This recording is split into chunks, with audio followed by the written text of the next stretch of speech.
سڵاو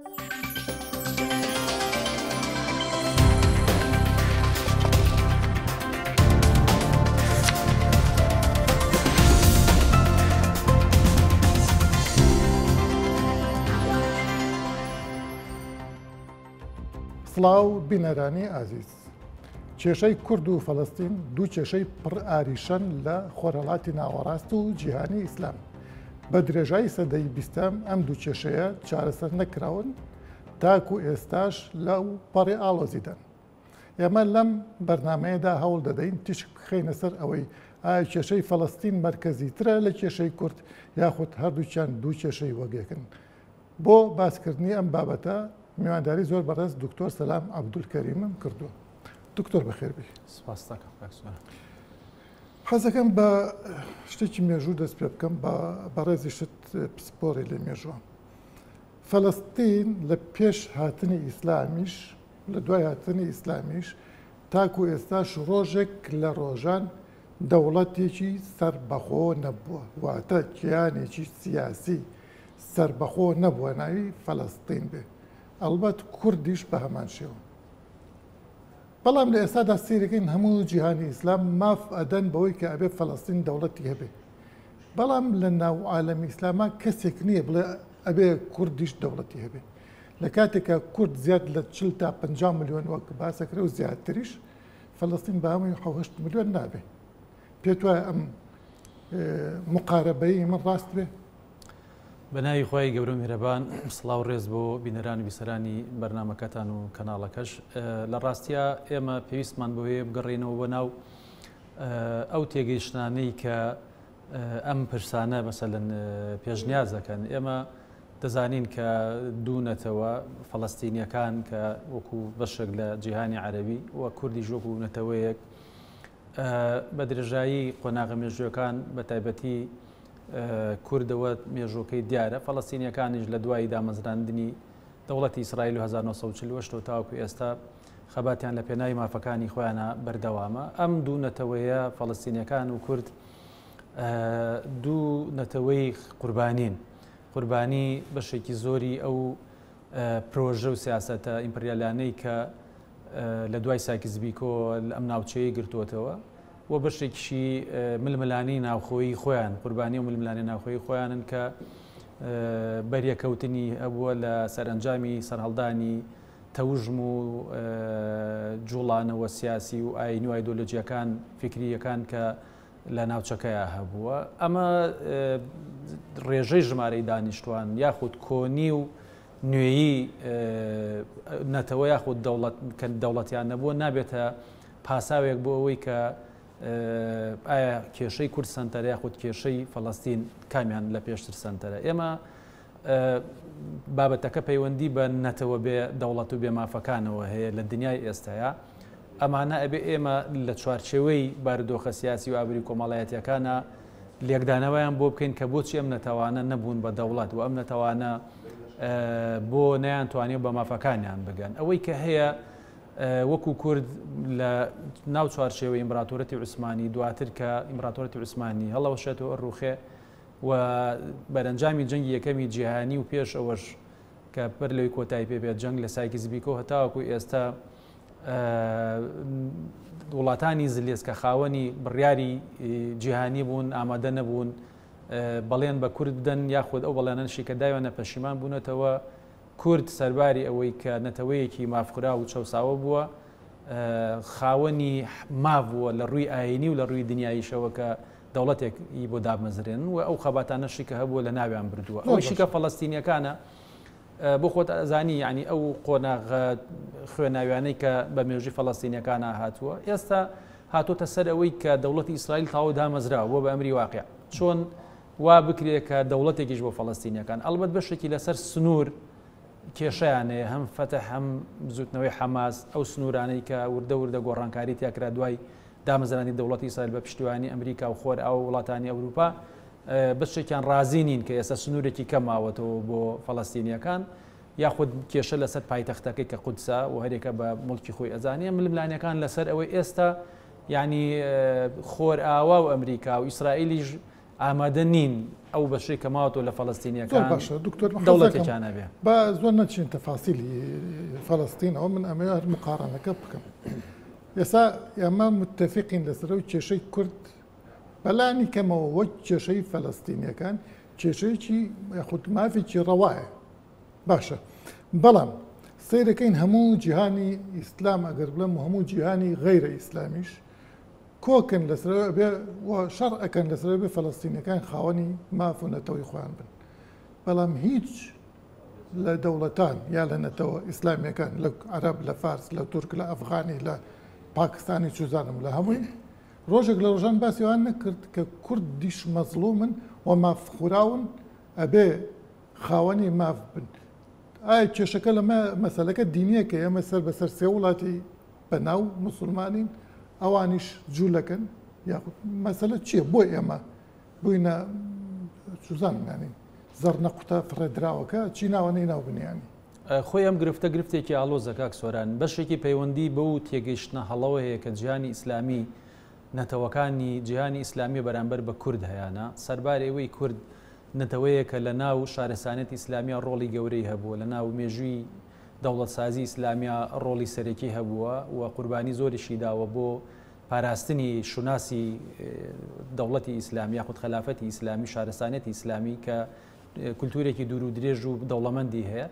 پەیوەندی بەو تێگەیشتنە هەڵەوە هەیە کە ئەوان هەیەن ئەوان پێیان وایە سەرهەڵدانی زوڵانەوەی نەتەوە خوازی کورد و چنەتەوەکانی کە بەرهەمی پلانی وڵاتانی خۆرئاوایە لە کۆتایی سەدەی هەژدە و سەدەی نۆزدەوە کە سەری هەڵداوە ئەوان ئەم پرسەنەتەوایەتیانە بۆ تێگدان دەوڵەتە نەتەوەیەکانی خۆیان بە مقدس ئەزانن. بەڵێ جا من ئەمێ بێمە سەر ئەوە ئەوان پێیان وایە جارێ ئەم جوڵانەوە نەتەوە خوازی نەخۆت ئەم بزوتنەوەی داوای مافی سەربەخۆخوازی و دەوڵەتسازی کوردەکەن پێیان وایە ئەمە پلانێکی وڵاتانی ڕۆژئاوایە بۆ تێکدانی یەک پارچەی خاکی ئیسلامی تێکدانی برایەتی نێو ڕیزی کۆمەلگای ئیسلامی بەشێکشی ئەوەیە کە ئەو نەتەوانە تاوەکو ئێستا سەیری دەرەوەی خۆیان وەکو جۆرێک لە ڕعیەت سیرەکەن وەکو گەڕانەوە بۆ نیظامی میلە مەسەلەن ئەوەی کە سەرانە هەبێ یاخود ئەوانە مافی ئەویانە بگەنە دەسەڵات ئەمە تێگەیشتێکی هەڵەیە کە تاوەکو ئێستا وای کردو دۆخی سیاسی و کۆمەڵایەتی و ئابووری وڵاتانی جیهانی ئیسلامیش بەهۆی چارەسەر نەکردنی پرسی کردەوە ناسەقامگیر بێ ئێمە پێویستمان بەوە هەیە جارێکی تر یعنی ئەو وڵاتانەی ئەو نەتەوانەی کە نەتەوەی لە دەوروبەری کوردان و لە ناو جیهانی ئیسلامیان ئەم تێڕوانینایان جارێکی تر چاک بکەنەوە دای بڕێژنەوە بەوەی کە لە ڕوانگەی تێکستە دینیەکانەوە لە ڕوانگەی دەقەکانی قورئان و قورانی پیرۆز و فەرموندەی پێغەمبەر و دوردی خوای لەسەر بێ کە ئەوەی کە بۆ خۆت پێت خۆشە بۆ برا مسلمانەکەشت پێت خۆش بێت کە کورد نەتەوەیەکی مسلمانە لە ناو جیهانی ئیسلامیە ئەبێ ئەویش هەمان ئەو مافی هەبێ بۆیە ئیشکالەکە بەشێکی لە ناو جیهانی ئیسلامیە پەیوەندی بەوە هەیە کە ئەم تێڕوانین هێشتا بەردەوامە هێشتا یعنی سڕینەوەی نەتەوەکانی تر تەنها کاک سۆران کوردیش نییە ینی ئێستا سووریا لە دوای ڕژێمی بەعسە و خەریکە وڵاتە سیستەمی سیاسی و کۆمەڵایەتی و فەرهەنگیەکەی بنیان دەدرێتەوە تێبینی ئەەکەین ینی خەریکە لەسەر هەمان گوتاری ئەو کەمینە حکومڕانەی عەلەوی و بەعسیەکان کە لەسەر حکوم و جارێکی تردا ڕژێتەوە ئەمە شتێکی هەڵەیە ینی کەمینەکانی مەسەلەن مەسیحیەکانیش لەوێ عەلەویەکان لەوێ دروزەکان لەوێ کورد لەوێ مەسەلەن لە مەغریب بە هەمان شێوە ینی پرسەکە پرسێکە پەیوەندی بە جارێکی تر بیناکردنەوەی تێڕوانین هەیە نەتەوەکانی فارس و تورک و عەرەب بۆ دەرەوەی خۆیان حتا لە ناو پاکستانی و ئەفغانستانی و نەتەوەکانی جیهانی ئیسلامیە پێویستی بەوەیە جارێکی تر ئەو تێڕوانینە دابڕێژنەوە لەسەر ئەو بنەما تازانەی کە لە ناو تێکستەکانی قورئانە هەیە کە هەموو ئینسانێک کەرامەتی پارێزراوە هەموو نەتەوەیەک مافی ئەوەی هەیە یعنی ئەمە پەیوەندی بەشێکیشی بەڕاستی کاک سۆران پەیوەندی بە خوێندنەوەی ئێمە وەکو کوردەوەیە بۆ گوتاری دینی بۆ دیسکۆرسی دینی بۆ ئاین ئێمەش بەڕاستی کاک سۆران لە کوردستانە ئێستا دوو گوتاری باڵا دەستێ گوتارێکی نەتەوەیی سێکۆلاری لەگەڵ چەپ لەگەڵ گوتارێکی دینیا هەیە کە بە دوو ئاراستەی تەریب ئەڕۆن بە دوو ئاراستە ئەڕۆن کە هیچیان ناگەن بە یەکتری نابڕن لە خاڵەکە بەڵام ئەگەر سەیر بکەین لە فارز لە تورک لە عەرەب ئەوانە و خاڵە گەشتون بە خاڵی یەکتر بڕ وە گەشتون بە یەک وە تەوزیفی دینیان کردووە لە چوارچێوەی گوتاری دەوڵەتسازی نەتەوەی خۆیان لە قسەکانتە شتێکم شک برد ئەمە بیکەمە پرسیار فەرمووت ئەمە بە پیلانی ئەوروپا ئەزان مەسلەی نەتەوەسازی باش بەڵام ئایا ئەم هەستکردنە ئەوە لە بیرە باتەوە کە ئەمانیش نەتەوەیەکن خاوەنی مافن بۆ نمونە ئاەتێکمانەیە ولا يجرمنكم شنآن قوم أن صدوكم عن المسجد الحرام أن تعتدوا آتكيت ولا يصدوكم بلى آتكيت ولا يجرمنكم شنآن قوم ألا تعدلوا باش يعدل هو أقرب للتقوى زۆر باشە کەواتە دژات یارقت لە کەسێک نابێ واد لێ بکە مافەکانی بچێتەوە کاکە بڵێنەوە ئەوروپا نەتەوە خۆ تۆش دەوڵەتەکەی تۆ لەسەر بنەمای ئەوروپادا نەمەزراوە هەر پیلانی ئەوروپی لە دوای ڕوخانی دەوڵەتی عوسمانی ئەم وڵاتانەی دروست نەکردووە ئەی بۆ من خاوەنی مافنیم یانی لەم حاڵەتە بۆ ئەوی من پیلانە بۆ تۆ پیلانێ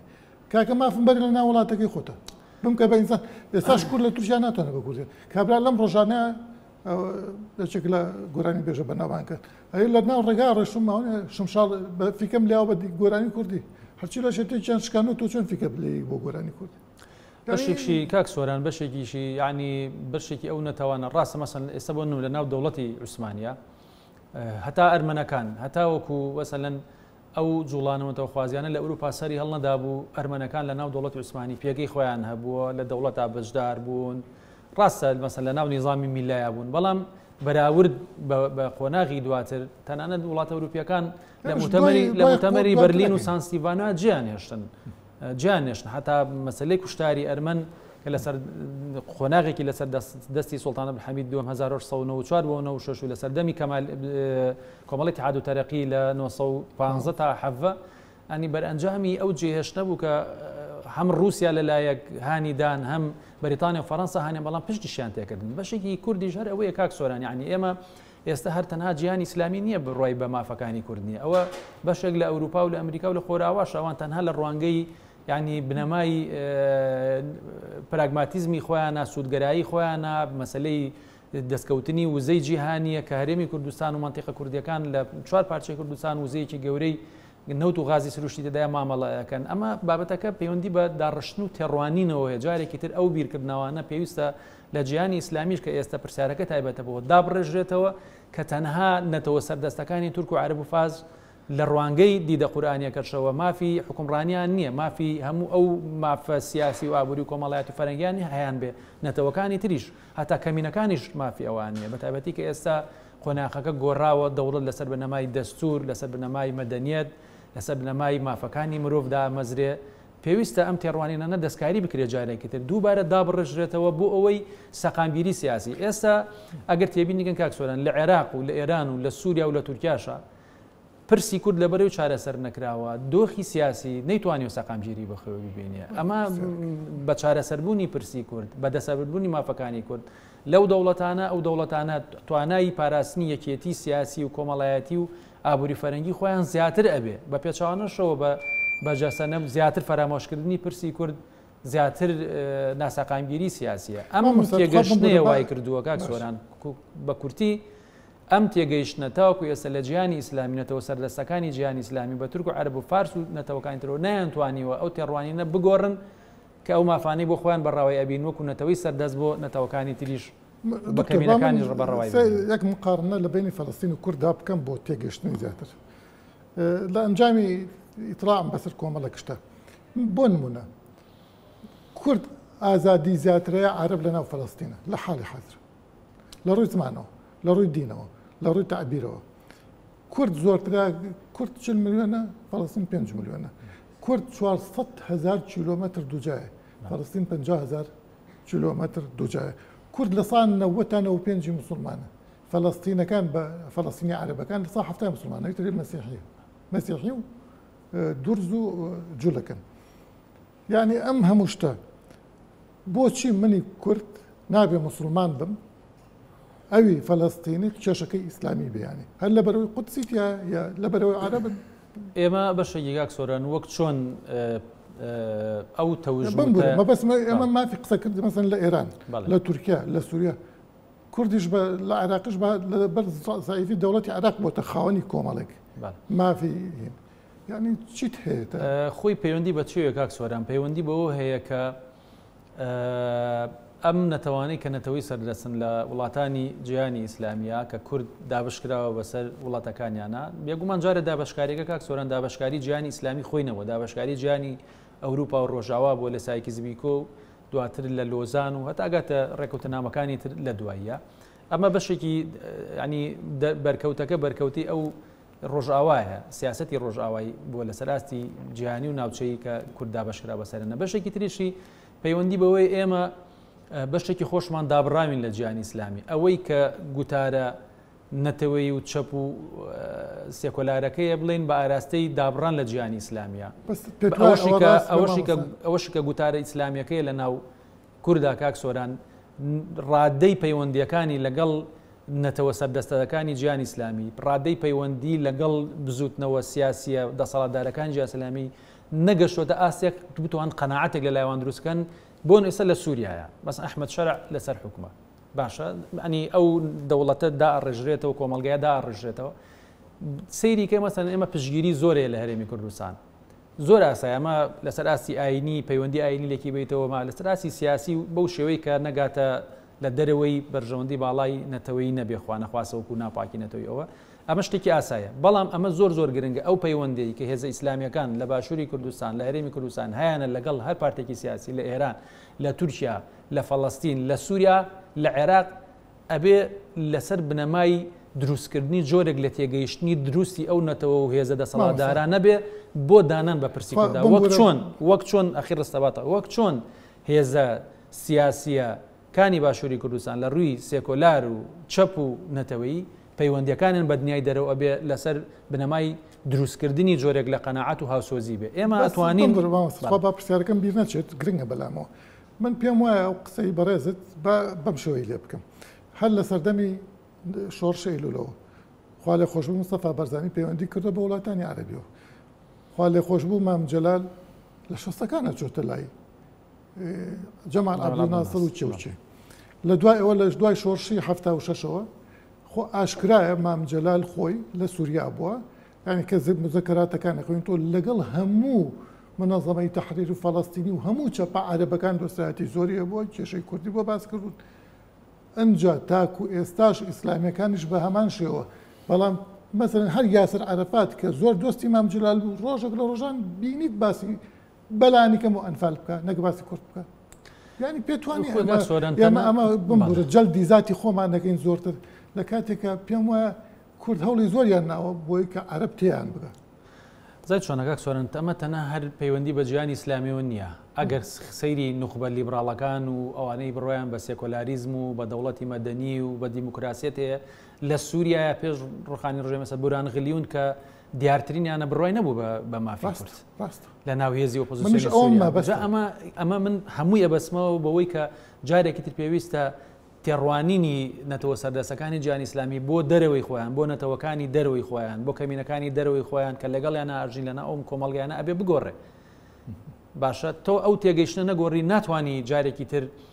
نوێنەرایەتی ڕاستەقینەی هەموو کۆمەلگاکە بکەیت ئێستا لە عێراقا ئەوەی کە حکومڕانە نوێنەرایەتی هەموو کۆمەلگاکە ناکە ئەوەی کە لە سووریا حکومڕانە نوێنەرایەتی هەموو کۆمەلگاکە ناکە لە ئێران بە هەمان شێوە لە تورکیاش بە هەمان شێوە هەر بۆیە ئێستا تورکیا ئەم پرۆسی ئاشتێکە دەست پێ کردبووی نەچی نەپەڕینەوە بەناو بابەتە سیاسیەکان بەشێکی لە تێگەیشتنا ئەوەیە کە ئەوان تێگەیشتون هەتاوەکو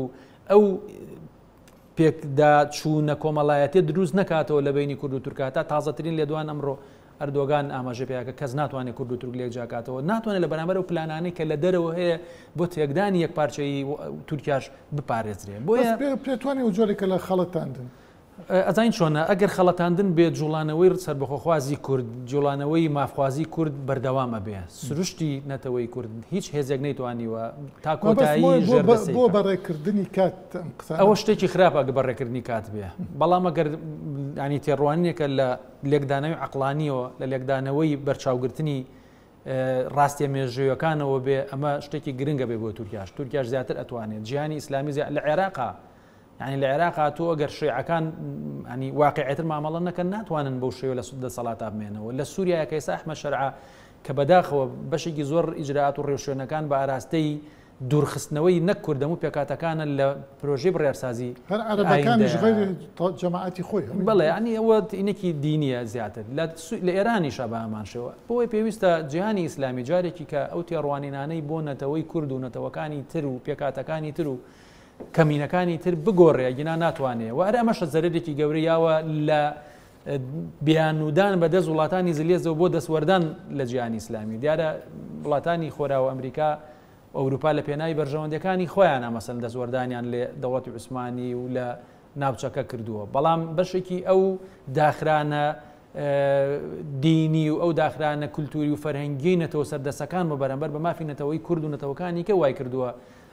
ئەو بۆشایە بدەن بەدەستەوە ئەمە پێویستی بەجارێکی تر دووبارە داڕێژرانەوەیە ئەو گوتارە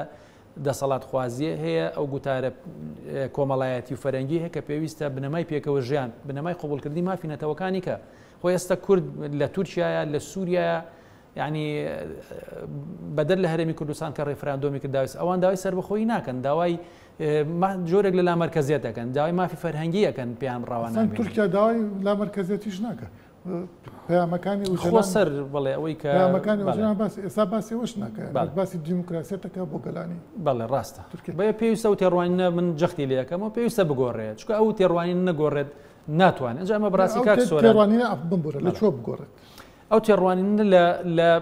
لە بڕوابوون بە مافەوە ئایا لە ڕوانگە دینیەکەەوە دەقە دینیەکان کە هەموو کەسێک سەردەستەکان بگۆڕن بەڵێ نەتەوە سەردەسەکان ئەبێت تێڕوانیان بگۆڕن ئەنجا بەشێکی کاک سۆران با ئێمە بینەوە ناو گوتاری ینی ناسیۆنالیزمی کوردی خۆی دیسکۆرسی ناسیۆنالیزمی کوردی خۆی بۆ خۆی هەڵگری کۆمەڵی شکالیاتی گەورە ینی ئەم گوتاری نەتەوە خوازی کوردیش بۆ خۆی ینی چ لە حکومڕانی کوردی کە ئێستا بەرجەسێ نەیتوانی و جارێکی تر تەوزیفی تراژیدیان نەتەوەیەکان و پرسە نەتەوەیەکان لە ناو پەروەردە و لە ناو خوێندنی باڵا لە ناو کۆمەڵایەتی لە ناو فەرهەنگی سیاسی حکومڕانیا جێبکاتەوە کەمتر بە درێژای قۆناغە مێژویەکانش بۆ خۆی هەر نەتەوە بۆ خۆی نەتەوە بەرهەمی نەتەوەخوازی بەرهەمی گەشەکردنی کۆمەلگایە لە کۆمەلگای کشتتوکاڵی و خێڵەکیەوە بۆ قۆناغی پیشەسازی یانەتەوە بەرئەنجامی گەشەکردنی چاپخانە و گەشەکردنی زمانە چکەوی شەمی تێڕوانینی جیاوازی قوتابخانەکانن بۆیە گوتاری نەتەوەخوازی کوردیش کۆمەڵی ئشکالێتە تا بێ وردە دابەشە بێ لە ناوخۆیە کاک سۆران ئەگەر ئێمە سەیری دۆخی کۆمەڵایەتی و خێڵگەرایی کوردی ئێستا بکەین تەنانەت عشیرەتە گەورەتەکە عشیرە گەورەکانیش وردە دابەش بن هەستی ناوچەیمان لە زیاتر ئینەبێت تا هەستە گەورەکە با من ئەم پرسیارە بەم شێوەیە بکەم ئەم قسانەی بەڕێزی تەواوە وەک شێوەی نەزەری بەڵام لە ساڵی 21 چه وڵاتێکی وەکو عێراق چه وڵاتێک وەک سووریا وەک کوێ هیچ ئەم قسانەی بەڕێستیان نەزانی کردیان بە دەوڵەتیش بەبەستی خۆراوایە ئەمریکا و ئەوروپاوان هەیە ئەوان بەرژەوەندەکانیان وای خوازن جا ئێمە بەشێکی کاک سۆران ئێمە کە لە ئاگربەسی مۆدرۆس لە مانگی 1970 ئەبەسرێت ئیتر جەنگ ڕاگیرێ مؤتەمەری پاریسی 1990 هەیە هەتا ئاگاتە سیڤەر و بە نەتیجەکەی بە لۆزان ئەوان سەرەتا ئەنجامە کاک سۆران هەنە شتە بێت لە ناو بار و دۆخە سیاسی و ئابری کۆمەڵایەتەکەی ئەو قۆناغە خۆیان بخوێن ئەنج ئەتوانین بگەین بە ئەنجام ئەوە بوو پەیمان نامی سیڤەر ڕێکوتنامی سیڤەر بەندەکانی 1964 تایبەت بوو بە مافی کوردلانی کەم نیمچە سەربەخۆیەک لە ناوچە کوردەکانی باکووری کوردستان و باشووری کوردستانی ئەو قۆناغە بەڵام ئەو گۆڕانکاریە سیاسیانەی لە سیستەمی سیاسی یۆناان لە بەریتانیا لە سەرکەوتنەکانی جوڵانەی ڕزگارخوازی کەمالیەکان هاتاراوە کاریگەریە بوو لە پاشگەزبوونەوەی ڕۆژاوا پرسیارە بکەم زۆر گرنگە بەلامەوە کەواتە کێشەی کورد دیسانەوە بێ ئەوروپیەکان حەلیکەن یا ئیسرائیل بەڕێڕەوی داود بێتە لامن کەواتە ئەمان هەر حەلی ناکەن بەم حسابی بەڕێزت بێت پێتوانی ئەوەشوا بێ خۆی وەک من باسم کرد لە وەڵامی پرسیاری پێشەوە ئەگەر مافی کورد و مافی پێکهاتە و کەمینەکانی جیهانی ئیسلامی چارەسەر نەکرێت لەلایەنەتەوە سەردەسەکانی تورک و عەرەب و فارسەوە کە فەرمانڕەوان لە وڵاتانەیە پاساوێکی بەهێزتر بێت بۆ قۆناغەکانی ئێستا و داهاتوش بوو ئەوەی ئیسرائیل بە دەرەجەیە کە ئێستا ئەو لە ڕۆژهەڵاتی ناوەڕاست پرۆژەکانی خۆی جێبەجێکە بە پشتیوانی ئەمریکا و بەشێک لە وڵاتانی ئەوروپا و هەم وڵاتانی ئەوروپاش بە بیانووی پێشێلکردنی مافەمەدەنی و دیموکراسیەکان و مافی ژنان و پێشێلکردنیەوەوانە دەسوەردان ئەکەن ئەو کاتە یەک پارچەی خاکی کوردی شەقی خۆیەتی کورد هەر مافی خۆیەتی چ لە ڕوانگە دینیەکەی من ئاماژەم پێدا چ لە ڕوانگە مافی نەتەوەیەکی خۆشی مافی خۆیەتی نەتەوەیەک بێ سەردەسیش بێ نەتەوەیەک بێ بە پاراستنی مافی کەمینەونەتەوەکانی ترکە لەگەڵیا ئەژین بۆیە ئەمە مافێکی خودداییە توانین بڵێن خی گەورە ئەم نەتەوەی دروست کردووە ئەلبەت مافی وەشی پێداوە کە حکومڕانی بکە بەڵام حکومڕانێکی ڕەشید بێ حکومڕانێکی حکومڕانەیەک بێ بۆ میلەتەکەی باش بێ بۆ نەتەوەکان و پێکاتەکان لەگەڵیا ئەژین نەک بەو شێوەی ترکە نەتەوەکە بڵێن و کوردەواری لە زەلالەتی بێ بەدەستیەوە بۆیە بەڕاستی بەشێکی باسم بە پەیوەندی بە پلانی وڵاتانی ڕۆژاوایە بەشێک لە پەیوەندی بە تێڕوانینی ئەو نەتەوە بەشێکشی بە تێڕوانینی خۆمانەوە کاک سۆران ئەمە یعنی کورد بۆ خۆشی هێشتا یعنی هەتا بێ گوتاری ڕقلێبوونەوە زیاترە بێ خۆش نەویستن پێکەوە نەژیان ئەمانە هەمی کاریگەری هەیە چکە دوجار گوتاری نەتەوەی دیسکۆرسی نەتەوەی بۆ دروستە بێ کە تۆ یعنی پێکەوە ژیان قبولکردنی جیاوازی و هەروەها ڕێزگرتن لە مافی یەکتری و دادپەروەریەکی کۆمەڵایەتی بەرجەسە بێ ئەنجا تۆ ئەتوانی ئەم نەتەوەیە یاخود ئەم میلەتە زیاتر بە یەکەوە گرێ بدەیت بەرەو بینەکانی ئایندەی هەنگاو بنێ خەونەکانی ئایندە. زۆر سپاس دکتۆری بەڕست ماندوومان کە سپاس وێش بینەرانی بەڕێز بەم شێوەیە هاتینە کۆتایی ئەم ئەڵقەیەمان تا ئەڵقەی داهاتوو میوانیشتر خواتان لەگەڵ.